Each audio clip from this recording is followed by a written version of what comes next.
ఎంత భయంకరంగా అంటే బయట మీరు మాట్లాడుకున్నారు.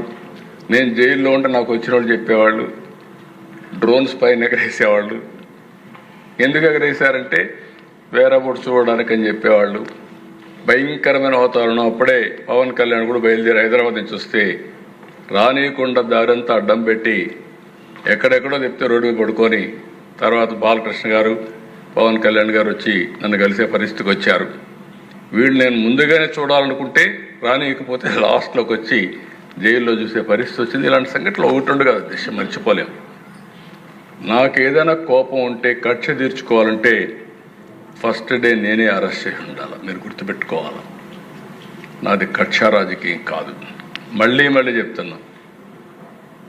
అంటే మీరు అనుకోవచ్చు మీరేమైనా భయపడతారేమో అని. కాదు, ఆ విషయం కూడా చెప్తున్నా. బాధ్యత కలిగిన నాయకుడిని కాబట్టి 4వ సారి మళ్ళీ ప్రజలు ముఖ్యమంత్రిగా ఎన్నుకున్నారంటే